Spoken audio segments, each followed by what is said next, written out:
బండని ఇక్కడ దాకా తీశారు.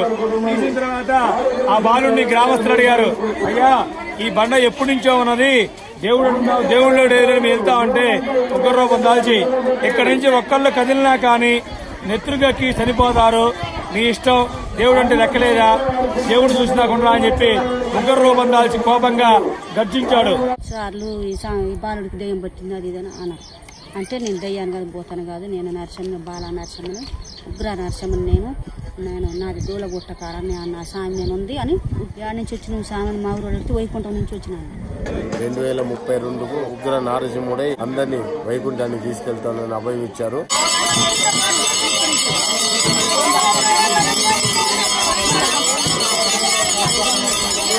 హాయ్ ఫ్రెండ్స్, మీకు స్వాగతం పలుకుతోంది మా బాలాజీ టాకీస్.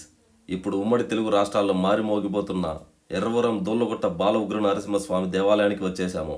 ఇక్కడ శ్రీ ఉగ్ర నరసింహస్వామి వారు స్వయంగా వైకుంఠం వదిలి భూలోకానికి భక్తుల శ్రేయస్సు కోసం లోక కళ్యాణార్థం తెలంగాణ రాష్ట్రంలోని సూర్యాపేట జిల్లాలో ఉన్న ఎర్రవరం దూళ్ళగుట్ట మీద వెలసారు అనే కథనం జోరుగా ప్రచారం అవుతోంది. అది ఎంతవరకు నిజం, అందులో ఎవరికి ప్రయోజనాలు ఉన్నాయి, నిజంగా నరసింహస్వామి ఉద్భవించి ఉంటే ఆయన యొక్క శిలారూపాలు ఎలా ఉన్నాయి అనే వాటి గురించి ఈ వీడియో చేయడం జరిగింది. ఇక ఎందుకు ఆలస్యం, పదా చూసుకుందాం. బాల ఉగ్ర నరసింహస్వామి వారు స్వయంగా ఉద్భవించిన దూళ్ళగుట్ట యొక్క పై భాగానికి చేరుకున్నాము. స్వామి మొదటగా 2 మహిళలకు అలాగే ఒక బాలుని ద్వారా తాను ఇక్కడ కొలువై ఉన్నాను అని లోకానికి చాటి చెప్పారు. ఇక్కడ స్వామి ఆదిశేషుని యొక్క 12 పడకల కింద 3 రూపాలలో కనబడతారు. దక్షిణం వైపు ఉగ్ర నారసింహునిగా, మధ్యలో లక్ష్మీ నారసింహునిగా మరియు ఉత్తరం వైపు పడుకుని ఉన్న బాల ఉగ్ర నరసింహునిగా భక్తులకు దర్శనమిస్తున్నారు. ఈ దూళ్ళగుట్ట మీద స్వామివారికి కుడివైపున నాగపడిగలు ఉన్నాయి. సంతానం లేని వారు ఇక్కడ పూజిస్తుంటారు. అలాగే నాగపడిగలకి వెనుక వైపు ఇప్పుడిప్పుడే పెరుగుతున్న పుట్ట ఉంది. ఈ పుట్ట రోజు రోజుకి పెరుగుతుంది. వెనుక వైపు గుడికి వచ్చిన భక్తులు విశ్రాంతి తీసుకునేందుకు షామియానా వేశారు. అలాగే భోజనాలు కూడా ఇక్కడే పెడుతుంటారు. భక్తులకి మధ్యాహ్నం మరియు రాత్రి వేళల్లో నిత్య అన్నదానం జరుగుతుంది. అలాగే స్వామివారి ప్రసాదంగా లడ్డు విక్రయిస్తున్నారు. భక్తుల అవసరాలను తీర్చేందుకు దేవాలయం కమిటీ మెంబర్లు చాలా బాగా ఉపయోగపడుతున్నారు. ఇక్కడ కేవలం పునాదుల పనులు మాత్రమే జరిగాయి. దేవాలయ నిర్మాణం కోసం మొత్తం 8 ఎకరాలను కేటాయించారు. త్వరలోనే నిర్మాణం జరిగేటట్లు ముందుకు సాగుతున్నారు. గుడికి వచ్చిన భక్తులు తమ వంతు సాయంగా దేవాలయ నిర్మాణం కోసం డబ్బులను విరాళంగా ఇస్తున్నారు. ఇక్కడికి భక్తులు కేవలం తెలుగు రాష్ట్రాల నుంచే కాదు, మధ్యప్రదేశ్, కర్ణాటక, మహారాష్ట్ర, అమెరికా, ఆస్ట్రేలియా నుంచి కూడా వస్తున్నారు. 12 పడగల ఆదిశేషుని కింద కొలువై ఉన్న 3 నరసింహ అవతారాలను చూడండి. కుడివైపు ఉన్నది ఉగ్ర నరసింహస్వామి, మధ్యలో ఉన్నది లక్ష్మీ నరసింహస్వామి, ఎడమవైపు మల్లెపూలు వేసిన దగ్గర బాల ఉగ్ర నరసింహస్వామి పడుకుని దర్శనమిస్తున్నారు. జై నరసింహ, జై జై నరసింహ.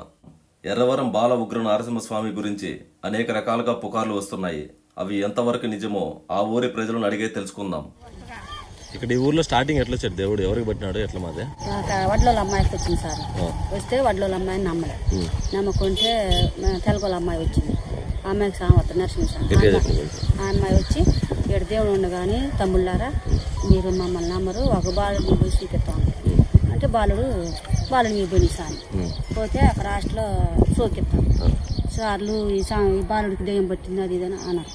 అంటే నేను దయ్యాన్ని కాదు, పోతాను కాదు, నేను నరసింహ బాల నరసింహను, ఉగ్ర నరసింహని, నేను నాది దూలగుట్ట కారని నా సామి నేను ఉంది అని వచ్చి తల్లిదండ్రులకి ఫోన్ చేశారు. సార్లు ఫోన్ చేస్తే ఇంకా మీ బాలుడికి ఎట్లా సామి వచ్చినంటే సామి ఏంటి ఎట్లా రాలేదు అన్నప్పుడు మీ బాలుడు ఆగట్లేదు ఇసాను రా అంటే ఇంకా సారు మా బాలుడికి అంటే మాట్లాడిన స్వామి ఎవరో కానీ నేను కొత్త ఇప్పుడు రానంటే సర్లేను శాంతి పడ్డాక తెల్లారుదాను మళ్ళీ సామి పోయినా అని బాలుడి పోతే మళ్ళీ వచ్చినని వాళ్ళు పిలిపించారు. పిలిపిస్తే వచ్చి ఇక ఇంటికాడ 5 బిందెల నీళ్ళు పోసుకొని గుట్ట మీద వచ్చింది పాలు వచ్చి అప్పుడు అన్నీ చెప్పింది. నేను ఉగ్ర నరసింహని, బాల నరసింహని 2 చెల్లెల మీద కొత్త మీరు నమ్మలేదు, నేను ఉందని నిజమే, ఏడు నుంచి వచ్చిన సామాన్ మా ఊరు వెళ్తే వైకుంఠం నుంచి వచ్చినాను కానీ ఏం చెప్పిండు సార్ వాళ్ళు. ఇక్కడ ఏమన్నా చూపించాడు వచ్చిన తర్వాత ఇక్కడికి తోమిండు మట్టి తోమి పెద్ద గుండెలు ఏం పెద్దోళ్ళు తీశారు, తక్కువ మట్టి తోమిండు బాలు తీసి అప్పుడు నామాలు అన్ని వజ్రం వైకుంఠాలతో నేను 4 అడుగుల్లో ఉన్నాను చెప్పాను. బంగారం ఉయ్యాల్లో ఉన్నాను చెప్పాను. ఉందా ఇప్పుడు ఆ బంగారం? లోపల ఉందంట 8 అడుగుల్లో ఉన్నా. తీలేదా మరి? ఇప్పుడు తీనంట ఎన్నో డేట్ నుంచి చెప్పాడు సార్. స్వామి ఎన్ని డేట్నా అప్పుడు కల్లా మీకు అన్ని చూపిస్తా ఇప్పుడు నేను చూపినాను. కోరికలు తీరినాయి, చాలా మంది కోరికలు తీరినాయా? ఈ చైర్మన్ బాలుడికి మాట వచ్చింది, నోరు లేకుంటే అన్నం తినేటట్టుగా తిరిగేటట్టుగా మాట వచ్చింది ఆ బాలుడికి. మీ కోరికలు ఎందుకు అనుకోరి, మీ కోరికలు తెరాలంటే ముడుపులు కట్టుకోరి, ఈ స్వామి దండం పెట్టి. గుడికి వచ్చిన భక్తుల కోసం స్నానపు గదులను ఏర్పాటు చేశారు. చాలా మంది ఇక్కడ తడి బట్టలతో స్నానం చేసి స్వామిని దర్శించుకుని కోరికలు తీర్చమని ముడుపులు కడుతున్నారు. ఆవిడ చెప్పిన మాటలు విన్న తర్వాత నాకు కొంచెం నిజమే అనిపించి నమ్మడం మొదలుపెట్టాను. మేము కూడా స్నానం చేసి స్వామివారి దర్శనం కోసం క్యూలోకి వచ్చాము. దాదాపు 2 గంటలు పట్టేలా ఉంది దర్శనంకి. మీ అందరికీ నా సలహా, మీరు ఒకవేళ దూలగుట్ట బాల ఉగ్ర నరసింహస్వామి వారి దర్శనం కోసం రావాలనుకుంటే శుక్రవారం మాత్రం వెళ్ళకండి. ఎందుకంటే ఆ రోజు స్వామివారికి అభిషేకం జరుగుతుంది. అందువల్ల కొన్ని వేల మంది వస్తుంటారు. మీరు ఆ రోజు వస్తే మాత్రం ఆ స్వామివారి వైభవాన్ని చూడగలుగుతారు, కానీ కొంచెం కష్టంగా అనిపిస్తుంది.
జయ నరసింహ జయ జయ నరసింహ ఉగ్రం వీరం మహావిష్ణుం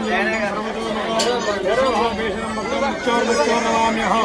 సూర్యాపేట జిల్లా కోలాల మండలం ఎర్రవరం గ్రామంలో వెలిసిన గోలగుట్టపై వెలిసిన బాలా ఉగ్ర స్వామి వారు ఆదిశేషుని అడిగ రూపంలో గుట్ట మొత్తం గుట్టలో ఉన్నది. ఇక్కడ బాలుడికి ఒంటి మీదకి ఆవహించి, అంతకంటే ముందు ఇద్దరు మహిళలకు వస్తే జనాలు నమ్మలేదు. ఆ బాలుడు ఆవహించి జనాలందరినీ సాటింపు చేపించి గుట్ట మీద తీసుకొని వచ్చాడు. ఈ గుట్టని ఫస్ట్ గడ్డపారేస్తుంది, అంతా పొక్లేన్లు జేసీబీలు తోగారు. ఈ బండని ఇక్కడ దాకా తీశారు. తీసిన తర్వాత ఆ బాలుడిని గ్రామస్తులు అడిగారు, అయ్యా ఈ బండ ఎప్పటి నుంచో ఉన్నది, దేవుళ్ళు మేము వెళ్తామంటే ఒక రూపం దాల్చి ఇక్కడి నుంచి ఒక్కళ్ళు కదిలినా కానీ నెత్తురుగక్కి చనిపోతారు, నీ ఇష్టం, దేవుడు అంటే లెక్కలేదా, దేవుడు చూసినా కొండరా అని చెప్పి ముగ్గురు రూపం దాల్చి కోపంగా గర్జించాడు. మరి మేము వెళ్తానంటే ఎవరిని వాయా, మరి లేనిపోయిన అభినందనలు పెడుతున్నామంటే ఆగండ్రా నేను చూపిస్తా దేవుడు అని చెప్పి ఇదంతా చేత్తో పుట్టబొత్తం తోలి ఈ ఎదురుగా 3 నామాలు లక్ష్మీనరసింహస్వామి ఈ మండపంలో దండ వేసింది ఉన్నాడు. ఈయన ఉగ్రనరసింహస్వామి, ఈ దక్షిణ భాగంలో ఉగ్రనరసింహస్వామి, ఈ భాగంలో బాలనరసింహస్వామి. ఈ 2 శంఖచక్రాలు 4 చేతుల పర్వంలో బంగారపు ఉయ్యాల్లో 4 అడుగుల లోతులో ఉన్నాయని చెప్పి స్వామివారు వాక్కులో చెప్పాడు. అట్లాగే కాకుండా ఈ దేవాలయము 2వ తిరుపతిగా మారుతుంది. 2032 సంవత్సరంలో అనంత పద్మనాభ దేవాలయం కంటే కూడా ఎక్కువ ధనము అని చెప్పారు. మరి అప్పుడేమో గాని ఈ 10 నెలల్లోనే మాకు అనుకుని ఊహించిన కంటే అంతగా డబ్బులు ధనము వచ్చినాయి, ధాన్యం వచ్చినాయి. తర్వాత కోరికలు కూడా ఎవతీరుస్తున్నాడు. గుంటోళ్లు, గుడ్డోళ్లు, కోటీశ్వరులు, కూటికి లేని వాళ్ళు ఎవరు ఏమైనా ధర్మమైన కోరిక కోరుకున్న వాళ్ళకి తప్పకుండా స్వామివారు 3 వారాల్లో నెరవేరుస్తూ ఉన్నాడు. వచ్చిన వారి కోరికలు నెరవేరుస్తూ వారికి సంతానం అయితే ఎమినెంట్లీగా 3వ వారమే అందుతుంది. చాలా మందికి కోరికలు నెరవేరుస్తూ ఉన్నాడు. ధర్మమైన బద్దమైన కోరికలు మాత్రం తప్పకుండా నెరవేరుస్తున్నాడు. అవివేదమైన కోరికలు నెరవేరుస్తున్న మాత్రం స్వామివారు మెచ్చడు. అందరికీ కూడా సంతాన భాగ్యం బాగా ఉన్నది, ఆయురారోగ్యాలు బాగా ఉన్నాయి. మాటలు రాని వారికి మాటలు వచ్చినవి. మా చైర్మన్ గారు ప్రస్తుతానికి అమెరికాలో ఉన్నారు, వచ్చే నెలలో వస్తారు. చైర్మన్ గారు అక్కడ ఉన్నప్పటికీ కూడా ఇక్కడ ఉన్న లోటుపాట్లు మొత్తం చూసుకుంటూ కూడా ఏ రోజు కూడా పేరుకే అమెరికాలో ఉన్నాడు కానీ స్వామివారు ఇక్కడే ఉన్నట్టుగా భావించి అన్ని కోరికలు నెరవేరుస్తూ ఉన్నాడు చైర్మన్ గారు. జై నరసింహ, జై జై నరసింహ. ఇక్కడ భక్తులకి నిత్య అన్నదానం జరుగుతుంటుంది. మీకు తోచిన ఆర్థిక సహాయాన్ని, ధాన్యాన్ని విరాళం చేసిన ఆలయ కమిటీ వారు స్వీకరిస్తారు. ఇంకో మాట, ఇప్పటివరకు మనతో మాట్లాడింది నరసింహమూర్తి శర్మ గారు, ఆలయ ప్రధాన అర్చకులు. ఈయన మొదటగా స్వామివారి పట్ల పక్షపాతం చూపించారట.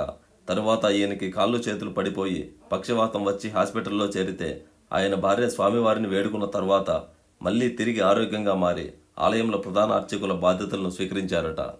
అయ్యవారు స్వామి మా ఊర్లో దేవుడు వచ్చాడు, మీరు పూజకి రావాలంటే మేము అయ్యవారు మీకు తెలుసా మాకు తెలుసా, ఒక ఎస్టీ మాలమ్మ దగ్గర వస్తారా అని అహంకరించాడు తెలియకుండాని.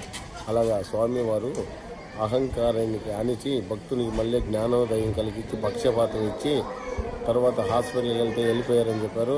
తర్వాత స్వామివారి ఒక టీమును పంపించాము, మీ భర్త తప్పు చేశాడు స్వామివారికి, అదే ఇది స్వామివారి మిరాకిలో, తప్పు తెలుసుకొని మీరు కొబ్బరికాయ కొట్టండి మళ్ళీ బతుకుతారంటే డాక్టర్ తీసుకెళ్ళిపోయి చనిపోయాడు అన్న తర్వాత మళ్ళీ భగవంతుడు బతికిచ్చాడు. పక్షపాతాన్ని తీసేసి మళ్ళీ వచ్చి పూజ చేసుకుంటాను. అంటే నేను అనే అహంకారం ఉన్న పండితులను కూడా అహంకారం పక్కన పెట్టి సన్మార్గంలో నడిపించి పక్షపాతాన్ని కూడా నేను తీసేస్తున్న, పూర్తి ఆరోగ్యాన్ని ఇస్తానని స్వామివారు సెకండ్ పార్ట్ రూపంలో తెలియజేస్తారు. మళ్ళీ అతను ఇప్పుడు పూజ చేసుకుంటున్నాడు. 2022 ఆగస్టు మాసంలో నాగమణి అనే 2 మాతల పైన వచ్చారు.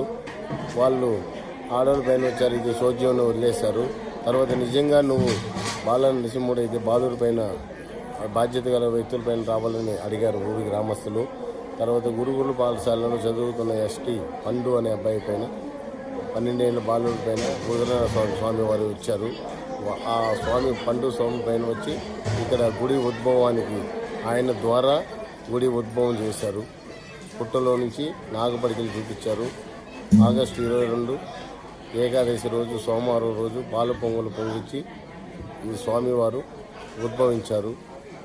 ఇలా స్వామివారు ఇక్కడ ఇది దూళ్ళగుట్ట అని పేరు. దూళ్ళగుట్ట ఎర్రవరంలో స్వామివారు ఉద్భవించారు. కలియుగవరంలో 7 కొండలవాడు బాల ఉగ్ర నరసింహుడుగా భక్త సంరక్షణ కోసం ఆగస్టు శ్రావణ మాసంలో ఏకాదశి రోజు ఉద్భవించారు. 3 అవతారాలు వెలిసారు. ఆ 7 కొండలవాడు వైకుంఠవాసుడు సర్వశక్తిని 2032కు ప్రళయాలు జరిగి 7 గంగలు బయటి భూమి పడిన తర్వాత ఈ నేను ఉగ్ర నారసింహుడై 6 అడుగుల కిందలో భూమిలో ఉన్నాను. బంగారు ఉయ్యల్లో 6 అడుగుల శిలారూపంలో బంగారు రూపంలో నేను మళ్ళీ 2032లో నా భక్తులకు దర్శనమిచ్చి నేను మళ్ళీ నా భక్తులందరినీ ఈ ప్రళయ కాలంలో అందరినీ వైకుంఠానికి తీసుకెళ్తానని అభయం ఇచ్చారు. వీరందరూ చెప్పిన మాటలు వినడంతోనే కాకుండా నేను స్వయంగా ఇక్కడ జరుగుతున్న సంఘటనలు చూసిన తర్వాత ఆ నారసింహుడు స్వయంగా వైకుంఠాన్ని వదిలి మనందరి రక్షణ కోసం భూలోకాన్ని చేరినాడు అని నమ్ముతున్నాను.